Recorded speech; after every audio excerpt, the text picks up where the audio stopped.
ETF index mutual funds నేర్చుకుని stock మార్కెట్లో రాణించాలనుకుంటున్నారా? వెంటనే ఈ నెంబర్కి కాల్ చేయండి.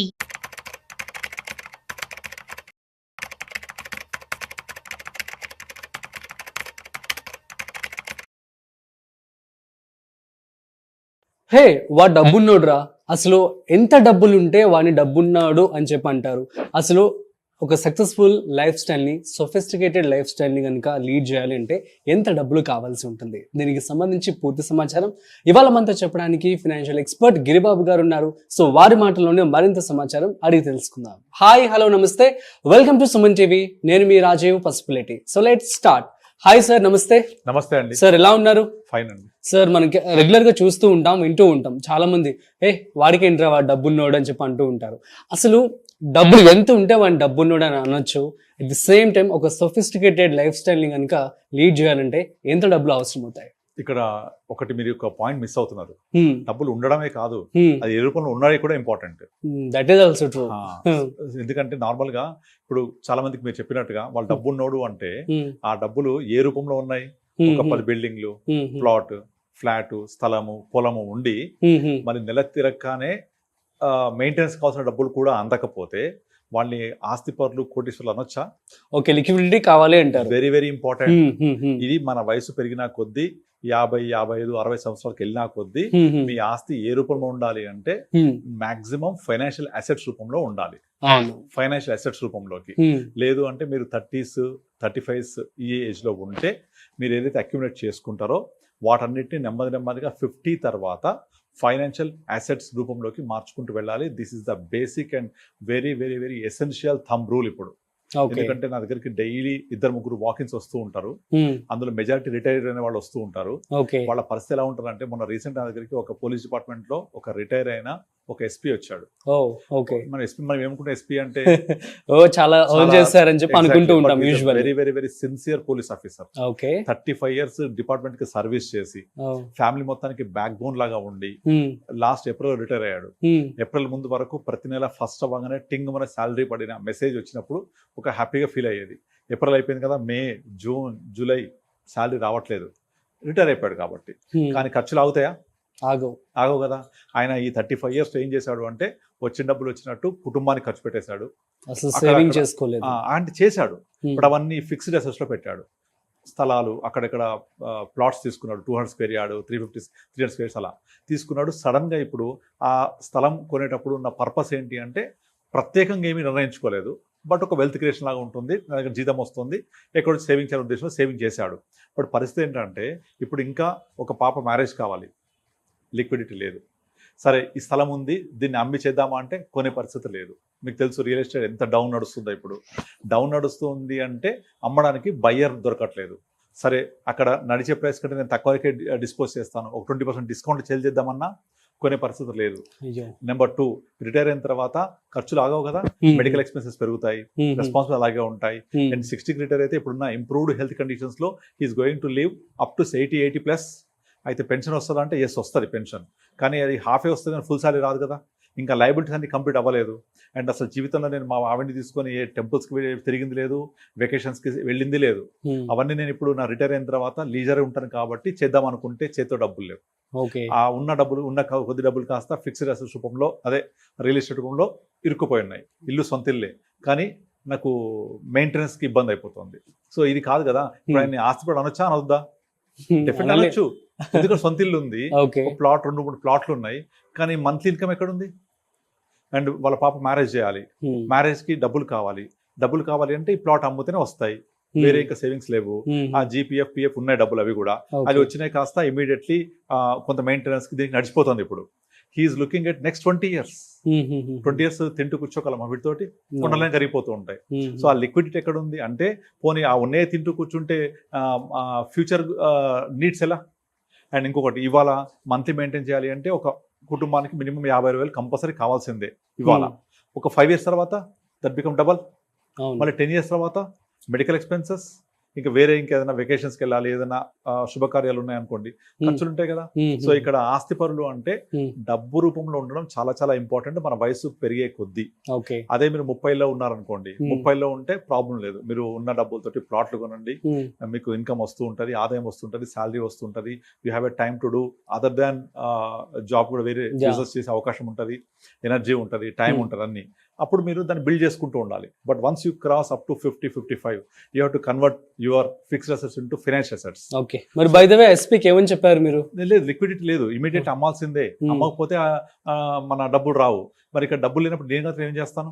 సో నేనేం చెప్పానంటే ఉన్న ఏదైతే ఇప్పుడు పెన్షన్ది వస్తుంది మన, ఇది మన జీపీఎఫ్, తర్వాత కొంత గ్రాట్యుటీ వస్తుంది, గవర్నమెంట్ ఇస్తుంది కదా, ఇంక ఇవ్వలేదంట వాళ్ళకు, వస్తుంది ఇప్పుడు నెక్స్ట్ 1-2 monthsలో వస్తే దాన్ని అంతా తీసుకెళ్లి మ్యూచువల్ ఫండ్లో ఇన్వెస్ట్ చేసి ఎస్డబ్ల్యూపీ తీసుకోమని చెప్పాను. 6 months తర్వాత లేదా 1 year తర్వాత ఈ ఒక 6 months వరకు కొంచెం దాన్ని గ్రో అవ్వనివ్వాలి. గ్రో అయిన తర్వాత మనం చాలా మంది చేసే తప్పు ఏంటంటే ఎస్డబ్ల్యూపీ అయితే తీసుకెళ్ళిపోయి బ్యాలెన్స్ ఫండ్లోనూ కన్జర్వేటివ్ ఫండ్స్ పెట్టేసుకొని అక్కడ నుంచి ఎస్డబ్ల్యూ పెట్టేసుకుంటారు 6 or 7%. దానివల్ల మీ కార్పస్ గ్రో అవ్వదు. అలా కాకుండా నేను ఒక 1 year డిఫర్ చేయండి, అంటే 1 year డిఫర్ చేయడం అంటే వాళ్ళు ఇన్వెస్ట్ చేసి ఒక 1 year వెయిట్ చేయండి, ఈ 1 year కి కావాల్సిన మనీ మెయింటెనెన్స్ దగ్గర పెట్టుకోండి. ఈ 1 year తర్వాత గ్రో అవుద్ది కదా, అంటే అట్లీస్ట్ ఒక 10-12% గ్రో అయింది అనుకోండి, అంటే మంచి flexi cap, large cap, large and mid cap, multi cap ఇలాంటి ఫండ్స్ పెట్టుకొని ఒక 1 year వరకు గ్రో చేసి ఆ గ్రో అయిన అమౌంట్ ని సపరేట్ బకెట్ క్రియేట్ చేసి, that's what I do generally. ఒక సపరేట్ బకెట్ క్రియేట్ చేసి అందులో నుంచి ఎస్డబ్ల్యూ పెట్టుకుంటాం. అప్పుడు మన బేస్ కార్పస్ ఏదైతే ఉందో అదేమో మంచి అగ్రెసివ్ ఈక్విటీ ఫండ్స్ లో, అంటే large cap, large and mid, multi అంతే, అగ్రెసివ్ హైబ్రిడ్ అంటే ఇవి పొటెన్షియల్ గ్రోత్ రేట్ ఉన్న ఫండ్స్ అనమాట. అది గ్రో అయ్యాక తీసి కన్జర్వేటివ్ ఫండ్స్ లోకి మూవ్ చేసుకొని దాని నుంచి ఎస్డబ్ల్యూపీ ఇచ్చుకుంటాం. ఎస్డబ్ల్యూపీకి ఏమైనా మినిమం బ్యాలెన్స్ ఇంత ఏం లేదు. మనము ఇలా క్రియేట్ చేసుకొని 2 buckets, one is growth oriented funds పెట్టుకొని వచ్చిన గ్రోత్ ని కన్జర్వేటివ్ ఫండ్స్ పెట్టుకొని ఇది ఎస్డబ్ల్యూపీ చేసుకుంటూ ఉండాలి. ఇలా చేయడం వల్ల ఏమైతుంది, కార్పస్ అలాగే ఉంటుంది కదా, ప్లస్ గ్రో అవుతుంది కదా.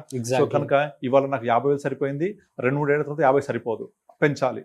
అప్పుడు ఇలా పెరుగుతూ ఉంటే నేను పెంచుకోవడానికి స్కోప్ దొరుకుతూ ఉంటుంది. అట్లా ఉన్న డబ్బులు ఏవైతే ఇప్పుడు రిటర్న్ ఎంత వస్తున్నాయో that the only resources he has right now.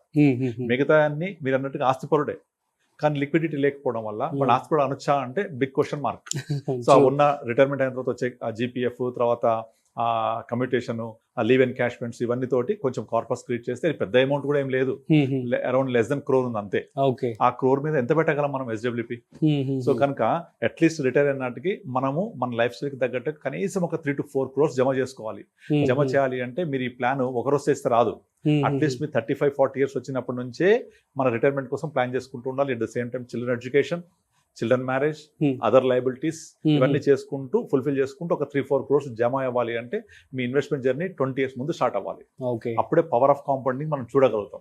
ఆ పవర్ ఆఫ్ కాంపౌండింగ్ తర్వాత మనకు వచ్చే రిటర్న్ లో నుంచి మనం లైఫ్ టైం ఎంజాయ్ చేస్తూ ఉండొచ్చు.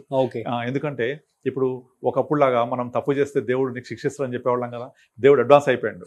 తప్పు చేస్తే ఈ జన్మలోనే శిక్ష, ఈ జన్మలోనే అన్ని అయిపోతాయి. అట్లాగే ఈ జన్మలో మనము ఏదైతే సంపాదిస్తున్నామో, నేను నా కోసం, నా ఫ్యామిలీ కోసం నేను స్పెండ్ చేయాలి, లైఫ్ లీడ్ చేయాలి. లైఫ్ అంటే ఏంటి? లీడ్ చేయడమే కదా, జీవితం అంటే జీవించడమే కదా. అంతేగాని నేను సంపాదించి నా పిల్లలకి ఇస్తా, నేను సంపాదించి వాళ్ళకు ఏం లేకుండా, ఇబ్బంది లేకుండా చేస్తా, వాళ్ళకు 10 కోట్లు క్రియేట్ చేస్తా అంటే వాళ్ళు సంపాదించలేరా? దాని వాళ్ళు సోమారిపోతులు అవుతారు తప్ప వాళ్ళకు మనం ఇచ్చేది అది కరెక్ట్ కాదు అది యాక్చువల్గా. సో వాళ్ళకి let them make to how to live, ఎలా సంపాదించుకోవాలో మార్గం నేర్పాలి.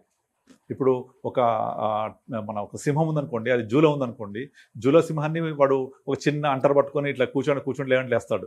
ఎందుకంటే చిన్నప్పటి నుంచి ట్రైన్ చేశారు దాన్ని, పాపం దాని నైజం మర్చిపోయింది, అది హంటింగ్ చేయడం మర్చిపోయింది.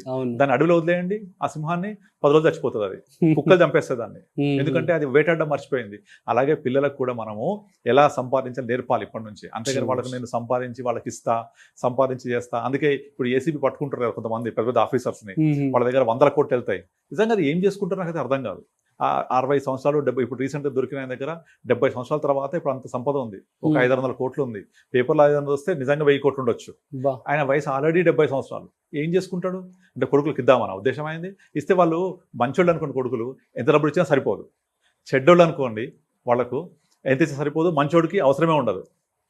అంతేనా? మంచోళ్ళకి అవసరం ఉండదు, చెడ్డ వాళ్ళకి ఎంత ఇచ్చినా సరిపోదు. మరి ఎందుకు ఇవ్వాలి వాళ్ళకు? అంటే మనము హ్యాపీగా ఇప్పుడు ఆయన అంత సంపాదించి నిజంగా నిద్రపోగలుగుతాడా హ్యాపీగా? చెప్పండి. ఎక్కడ ఏ కాలింగ్ బెల్ నొక్కితే ఎవరు వచ్చిందని భయం. ఏ అన్నోన్ నెంబర్ ఫోన్ మోగితే ఎవరు ఫోన్ చేశారో భయం. అవసరం అది? కనీసం సరిగ్గా నిద్ర కూడా పోలేడు. ఇది కాదు సంపద అంటే. నువ్వు హ్యాపీగా నిద్రపోవాలి, హ్యాపీగా తినది అరగాలి. సో ఇది యాక్చువల్గా ఆస్తి అంటే. అది సంపాదించాలి అంటే మీరు liquidity is very very important. That liquidity through నిజాయితీ. ఆ లిక్విడిటీ తోటి మీరు మీ యొక్క కార్పొరేట్ బిల్డ్ చేసుకోవాలి.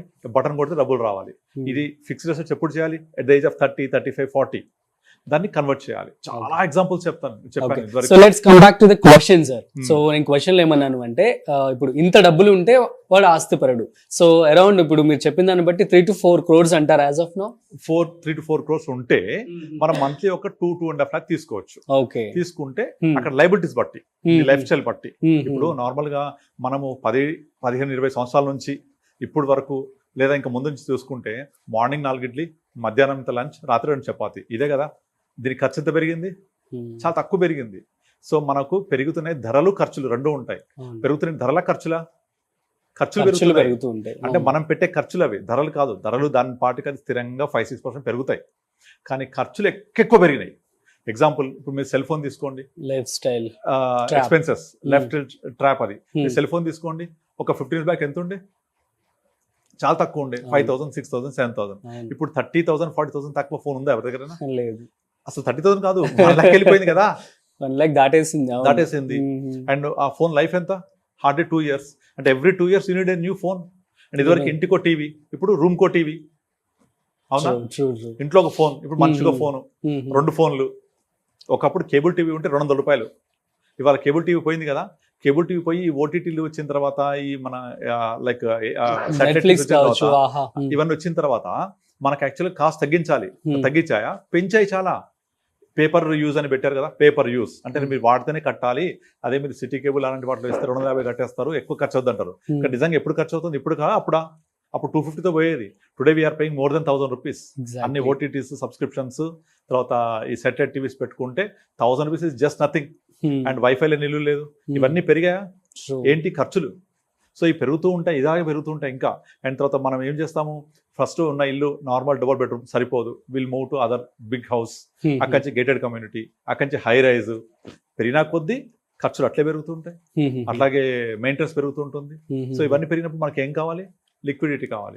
సో అక్కడ మీకు ఎంత డబ్బులు ఉంటే సరిపోద్ది అంటే, మనకు నార్మల్గా 4 ఇడ్లీ, ఇంత లంచ్, 2 చపాతీకి సరిపోయేది ఉంటే సరిపోతుంది. కానీ మన లైఫ్ స్టైల్ని లీడ్ చేయాలి, లైఫ్ లివింగ్ చేయాలి, బాగుండాలి అనుకుంటే అట్లీస్ట్ మీరు ఒక 20 years పీరియడ్లో సంపాదించిన ప్రతి 100 రూపాయల్లో 15% సేవ్ చేయండి. That's a thumb rule. అంటే ఎంత ఉంటే కాదు, ఎంత కావాలి ఇంపార్టెంట్ కదా. ఎంత కావాలి అనుకుంటేనే మనము చేయగలుగుతాం. ఆ కావాలి దానికి మన దగ్గర ముందు నుంచి ఎంత మనం ప్లాన్ చేసుకుంటూ వెళ్ళాలి, ఇన్కమ్లో ఎంత నేను కంట్రిబ్యూట్ చేయాలి, అది ఎంత గ్రో అవ్వాలి, ఎంత రావాలి నాకు. సో మనకి ఎంత కావాలి ఆలోచించాలి, ఎంత ఉండాలో కాదు. ఉండాలంటే హద్దే ఉండదు దానికి కదా. Super sir, thank you so much. So guys, మీ అందరికీ అర్థమైంది కదా. సో ప్రజెంట్ మనం చూస్తున్నట్టయితే ఇన్ఫ్లేషన్ అనేది ఎప్పటికప్పుడు పెరుగుతూ వస్తుంది. సో కాబట్టి మీ యొక్క నీడ్స్ని బట్టి, మీ యొక్క అవసరాలను బట్టి మీరు ఇన్వెస్ట్మెంట్ అయితే చేసుకోండి. సో మరొక ఇంట్రెస్టింగ్ కాంటెంట్తో మళ్ళీ కలుద్దాం. అంతవరకు చూస్తూనే ఉండండి Suman TV. This is Rajeev signing off. Video నచ్చినట్లయితే like, share and subscribe. Thanks for watching.